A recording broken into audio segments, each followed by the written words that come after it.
North Korea's nuclear test in September didn't just generate diplomatic shockwaves but also a 6.3 magnitude earthquake. Aftershocks have continued ever since, and on Saturday the U.S. Geological Survey said it had detected 2 more, sparking significant debate about what might be going on underground.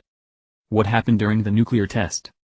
On 3 September, North Korea tested its most powerful nuclear bomb to date at its Punggye test site in the mountains in its northwest. Pyongyang claimed it was a hydrogen bomb, which would have made a device many times more powerful than an atomic bomb.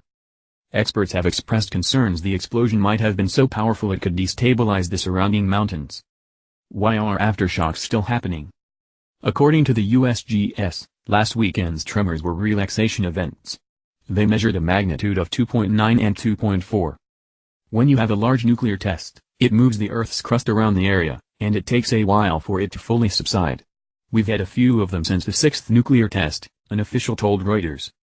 The movement of the Earth's crust is akin to the very definition of an earthquake, and scientists say it is only to be expected in the weeks and months after an explosion of that magnitude.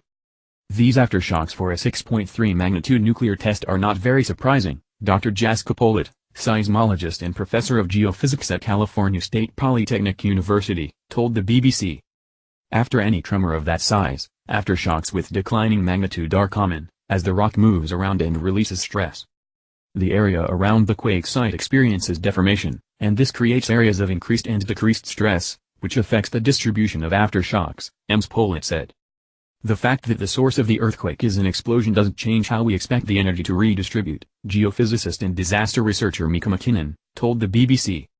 But research on explosions of a similar magnitude as the North Korean nuclear test at the Nevada test site in the U.S. where over decades nuclear tests were carried out, has found that the aftershocks of these events were fewer in number and lower in magnitude. So each location is unique.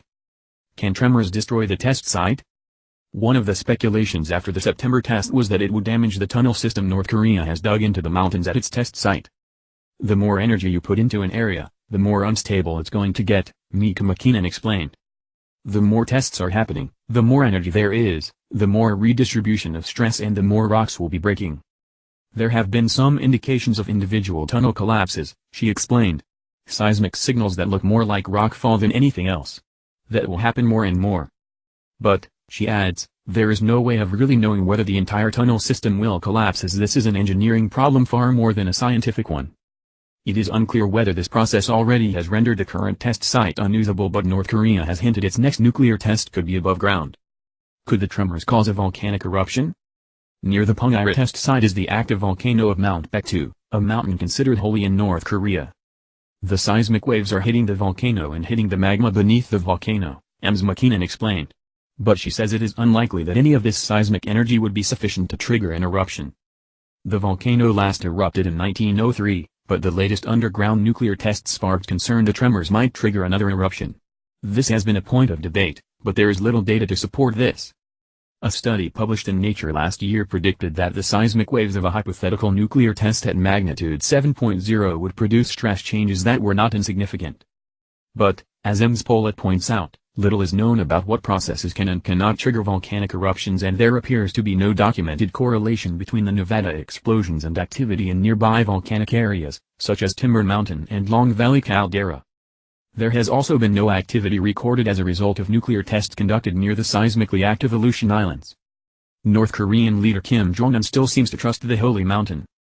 According to Reuters, official North Korean media have reported he scaled the volcano on Saturday together with several senior officials to emphasize his military vision.